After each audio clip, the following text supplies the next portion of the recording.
Halo semuanya, selamat datang di acara PDH. Perkenalkan, nama saya Handi Rehan, salah satu pegawai di Kantor Pengawasan dan Pelayanan Bea dan Cukai TP Madya Pabean Tua. Mungkin kalian pada bingung, selamat datang di acara PDH. Apa sih itu acara PDH? Oke teman-teman, PDH itu adalah singkatan dari podcast dari hati. Begini, bukan gini. Podcast dari hati. Kenapa harus dari hati ya? Kenapa nggak dari usus, paru-paru, jantung gitu kan? Ya, karena kami mengambil moto Bea Cukai Tual, yaitu bekerja dengan hati. Sehingga saya membuat nama podcast ini yaitu Podcast dari Hati. Oke teman-teman, ini adalah podcast pertama yang dibuat oleh Bea Cukai Tual. Kita akan sharing terkait pengetahuan dan pengalaman para pegawai Bea Cukai Tual yang luar biasa. Mungkin kalian sudah nggak sabar nih kan untuk mendengarkan podcast ini. Yaudah, langsung saja kita panggil bintang tamu kita yang pertama, Saudara Muhammad Arif Faru Rozi. Oke. Ya, halo Mas Andi. Halo, bagaimana kabarnya Saudara Rozi? Alhamdulillah. Baik ya? Alhamdulillah baik. Yaudah, Saudara Rozi, saya kenalkan ya background Saudara Rozi yang luar biasa ini teman-teman. Rozi ini adalah salah satu pegawai andalannya Seksi Penindakan dan Penyidikan Bea dan Cukai Tual. Beliau ini telah menangkap banyak sekali barang-barang ilegal begitu. Mulai dari rokok ilegal, minuman tanpa dilengkapi pita cukai maupun pita cukai palsu, bahkan NPP guys. NPP, semua NPP udah dicoba sama Rozi. Maksudnya udah ditangkap lah sama Saudara Betul, Rozi ini. betul. Gimana Rozi? Ya kan? Iya, betul sekali Mas Andi. Dan hari ini kebetulan saya dengar ada rumor bahwa ada banyak kapal ya minggu lalu ya. Iya, benar sekali Mas Andi. Itu ada suatu event ya? Iya. Jadi sekarang ini sedang ada event yang namanya itu Sail to Indonesia. Nah, apa sih sebenarnya Sail to Indonesia itu? Jadi ini merupakan event tahunan yang sebenarnya sudah ada sejak tahun 2009 kalau saya tidak salah. Nah, lama ya 2009. Ya, tapi karena kita tahu COVID ini 2020 sudah sejak ya. dari 2020. Nah, jadi event sale ini sudah istilahnya vakum selama hampir 2 tahun. 2 tahun vakum. Iya. Dan Itu kemana aja mereka kalau vakum itu? siapa? Itu Kapal-kapal ini. Iya. Ya, itu karena COVID itu jadi mereka tidak bisa masuk ke kita kan karena ada isolasi dan lain sebagainya. Iya. Nah, sejak bulan Juli ini dibuka untuk pertama kalinya setelah COVID ini bahwa kapal-kapal asing itu sudah bisa masuk lagi ke Indonesia. Istilahnya sudah bisa masuk dengan amount yang lumayan banyak lah. Nah, di event ini itu yang masuk sekitar untuk pertanggal sekarang itu sudah ada 20 kapal yang masuk. 20 kapal Itu asing yang 20 kapal itu tergolong banyak apa sedikit? untuk sekarang, untuk di situasi sekarang itu tergolong banyak. Namun apabila dibandingkan dengan event terakhir Sail to Indonesia 2 tahun yang lalu, sekitar tahun 2019, itu termasuk bisa dibilang sedikit lah. Karena sebelum ini itu jumlahnya sekitar 60-an kapal. Oh, jadi pada saat 2019 itu ada 60, sekarang 20 ya? Karena mungkin baru corona juga kan, baru selesai corona.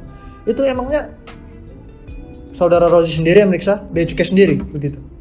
Jadi untuk pemeriksaannya sendiri, jadi perlu diketahui ketika ada istilahnya kita bilang orang asing yang datang ke Indonesia, dia melalui apapun itu, mungkin dia penumpang pesawat atau apa. In this case, case ini kan dia menaiki kapal yahnya dia sendiri. Nah, untuk kedatangan mereka itu untuk proses clearance-nya, pemeriksaannya itu dilakukan oleh 3 instansi, yaitu Customs, Immigration, dan Quarantine, atau biasa orang-orang sebutnya CIQ officer. CIQ. Jadi berarti CIQ itu custom, immigration quarantine. Ya, betul sekali. Oh, keren juga namanya. Ya, jadi di situ masing-masing dari kita punya istilahnya punya SOP yang berbeda, namun tidak dapat dipisahkan antara satu dengan yang lainnya. Jadi konsepnya kalau urutannya sih sebenarnya yang pertama wajib itu karantin karena terkait dengan kesehatan. Apalagi di masa yang bisa dibilang walaupun sudah agak menurun pandemi, cuman kita harus tetap waspada. Jadi karantin itu yang diutamakan. Jadi setelah karantina kesehatan beres, baru imigrasi dan customs bisa naik ke kapal mereka untuk melakukan pemeriksaan. Karantin itu kan berarti kesehatan tadi kan? Iya, kesehatan. Mereka meriksa kesehatan. Setelah itu imigrasi dan bea cukai melakukan pemeriksaan setelah itu begitu. Iya, betul. Itu imigrasi dan bea cukai ini ngapain? Karena udah sehat semua, apalagi yang perlu dikhawatirkan. Begitu. Secara simpelnya, kalau karantin itu dia memeriksa terkait kesehatannya, lalu kebersihan kapalnya, mungkin mungkin kotor dan lain sebagainya itu juga dilakukan pemeriksaan oleh mereka. Nah, untuk imigrasi dan custom sendiri, kalau imigrasi itu secara simpelnya berkaitan dengan orangnya. Orangnya, jadi kesehatan terus orangnya ini.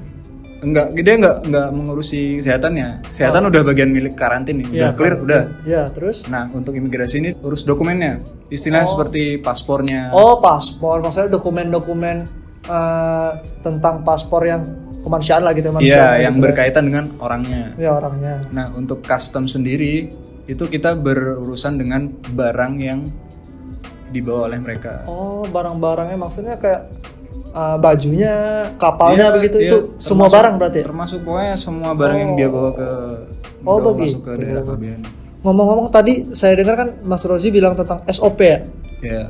Itu gimana sih SOP-nya bea cukai dalam memeriksa kapal itu dan seluruh barang-barang yang dibawa mereka? Kan kalau kita pikir logika aja barang itu banyak ya. Iya. Gimana cara meriksa ya, misalnya mungkin barang-barangnya ada yang disembunyikan gitu, gimana gitu. Oke, jadi yang pertama perlu disampaikan itu terkait dasar hukumnya pemeriksaan kapal Yah ini sendiri, terkait pengawasannya. Nah, ini tertuang dalam Peraturan Menteri Keuangan nomor 261/PMK 04 tahun 2015 tentang impor sementara kapal wisata asing. Nah, jadi di situ tertuang semua apa saja kewajiban yang harus dipenuhi oleh kapal wisata asing ini. Apa yang harus dilakukan sebelum datang, ketika datang, lalu apa yang harus dilakukan saat dia berada di daerah pabean, itu semua tertuang di sana. Termasuk apa saja dokumen yang wajib dibawa dan dokumen yang akan dia dapatkan ketika check-in di Indonesia. Tata caranya ya? Iya, tata caranya dan waktu maksimal dia berada di Indonesia. Nah, ada waktu maksimal juga? Ada. Jadi, bukan semata-mata masuk kelar gitu, enggak. Bisa lah lewat batas paksa keluar gitu ya? Iya. Oh begitu ternyata sistemnya. Iya, jadi untuk SOP-nya sendiri, ketika dia datang, ketika dia nanti urusannya sudah selesai dengan karantin dan imigrasi, jadi kita akan meminta beberapa dokumennya dia. Contohnya seperti ship certificate, lalu kapal, crew list. Crew list itu daftar kru yang dia bawa. Oh, dia dan orang-orang di dalam kapal ya? Betul sekali. Seperti imigrasi juga ya? Ya. Lalu last port clearance-nya dia. Seperti maksudnya? Dia last port pelabuhan terakhir sebelum dia datang ke Indonesia. Oh, istilahnya dari negara sebelumnya? Iya, dari negara sebelumnya. Lalu karena kita memeriksa barang-barangnya, kita juga akan tanyakan terkait apa saja sih list barang yang dia bawa. Contoh mungkin ada obat-obatan yang ketika dia ada membawa obat yang mungkin mengandung narkotika dan lain sebagainya, itu harus ada resep dokter. Oh, harus ada resep dokter ya? Yeah. Jadi kan nggak bisa aja kalau dia bawa narkotik nggak ada resep dokter berarti dia nyabu gitu kan? Yeah. Jadi perlu diketahui juga, jadi untuk pemeriksaan kapal wisata asing ini sesuai dengan pasal 2 ayat 5 di PMK 261 tadi. Jadi kapal wisata asing ini dia dikecualikan dari peraturan larangan dan pembatasan, kecuali diatur oleh perundang-undangan. Oh, begitu. Jadi intinya di sini ketika ada barang lartas di atas kapal tersebut, itu tidak semena-mena kita lakukan tindakan seperti barang lartas pada umumnya. Mungkin kita minta, ini udah ada izinnya dari instansi terkait belum? Nah kan ini maksudnya beda, instansi terkait ini kan kalau di negara kita, ini kan dia kan dari negara lain. Nah selama barang ini tidak keluar dari kapal dia, ini nggak apa-apa. Oh begitu? Iya. Jadi nggak masalah dia bawa barang apapun asal tidak keluar dari kapal? Iya, tidak keluar dari kapal, tidak dilakukan untuk tujuan komersil. Contohnya dia bawa mungkin bawa whisky atau bir dengan jumlah yang tidak masuk akal. Bukannya itu bisa dikira menjual? Iya, jadi bisa dibilang ini termasuk kita harus bisa melakukan profiling sebaik mungkin lah istilahnya. Oh, itulah urusan P2 ya, saudara andalannya. Jadi kita harus bisa istilahnya ini wajar nggak sih dia bawa barang seperti ini? Oh, kita menganalisa ya? Iya, menganalisa. Kadang juga ada atensi tersendiri dari yang kita dapatkan. Contohnya apabila sekarang kan marak untuk penyelundupan itu di bawah-bawah kapal ya itu. Oh, jadi disembunyikan. ketika dia punya alat diving, itu kita juga pertanyakan kedalamannya bisa sampai berapa meter gitu-gitu. Itu juga sebagai bisa jadi atensi dari kita lah untuk pemeriksaannya itu. Ya, oke. Jadi intinya dari saudara Rozi ini pemeriksaan itu kita harus berdasarkan peraturan. Berdasarkan peraturan. Dan jangan sampai kita asal-asal meriksa nggak tahu peraturan, nanti bisa terjadi hal-hal yang tidak diinginkan begitu kan. Betul sekali. Sangat bagus ya informasi dari saudara ini. Mungkin kalian ada beberapa dari kalian yang ingin bertanya lebih jauh kepada saudara Rozi terkait pemeriksaan kapalnya atau sebagainya. Nanti podcast ini akan kami share juga di YouTube dan Instagram. Mungkin kalian bisa komen atau follow juga di YouTube dan Instagram kami. Terima kasih kepada saudara Rozi atas waktunya, telah memberikan pengalaman dan pengetahuan yang luar biasa khususnya kepada saya juga dan rekan-rekan yang menonton maupun yang mendengarkan. Oke, hanya itu saja yang dapat kami sampaikan. Terima kasih teman-teman semua. Dah.